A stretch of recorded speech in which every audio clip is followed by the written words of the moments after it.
You're gonna have to put in some work. You're gonna have to put that blood, sweat, and tears in there, but you can find success.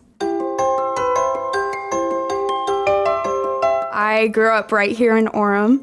I lived with my grandparents and my mom, and my grandpa just loved helping me be hands-on, helping me learn different things. So I remember when we went to Radio Shack, he got me some alligator clips, some tiny little light bulbs and a buzzer and a tiny motor, and he taught me how to make circuits. And I didn't realize how much that was gonna become part of my life in the future. I decided to come to UVU, and I started studying biology. I wanted to go to vet school after that, but I went and served a mission for the Church of Jesus Christ of Latter-day Saints.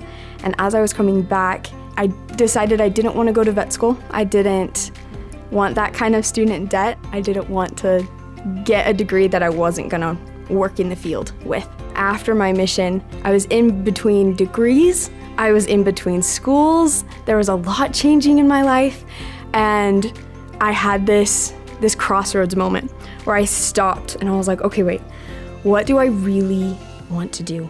What do I really want to study? Who am I? It was a little challenging to kind of go like, everything that I've planned up until now, is that what I want? And I had to recenter. I had to refocus. I kind of stopped everything.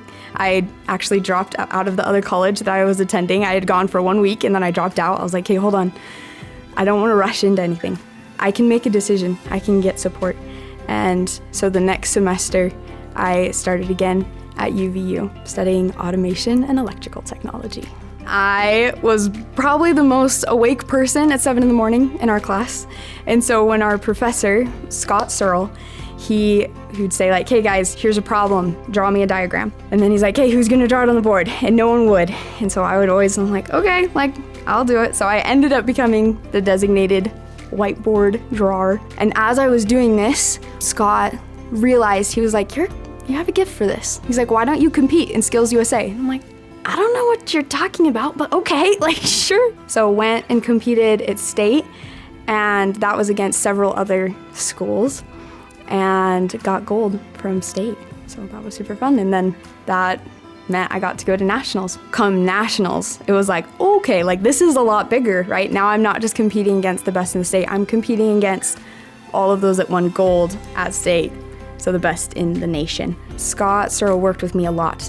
He helped me prep, and we spent a lot of extra time working in the lab. He had a daughter, her name was Tiffany Searle, and I remember one day in class, he was talking about her. He said that it was the anniversary of her passing away. And as time went on, and as he and I practiced together, he talked about her. And he's like, you remind me of her a lot. So I reminded him of his daughter, Tiffany. And so one day when we were in the lab, I stopped and I realized I said, Scott, how old would Tiffany be now if she had not passed away? And he said, 22. And then he asked, he's like, how old are you? I said, I'm 22 years old.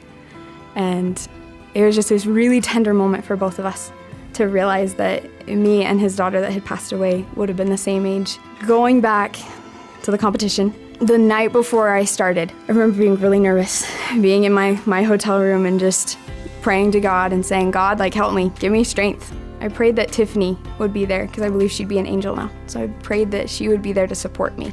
Went into competition day.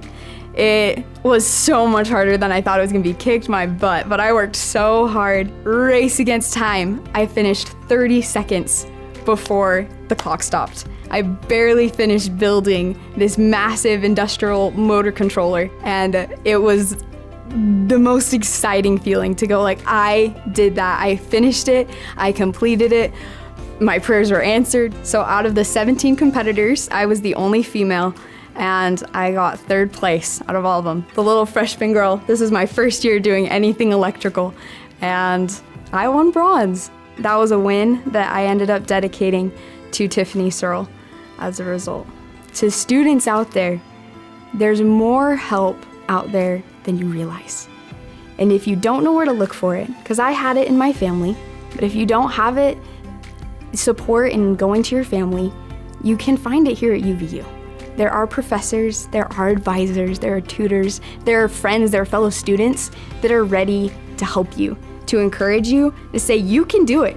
You're gonna have to put in some work. You're gonna have to put that blood, sweat, and tears in there, but you can find success. I wasn't able to do that without my prayers, without my God helping me out with this, but there was success, and it was super exciting. It brought a lot of joy too. It's been really fun.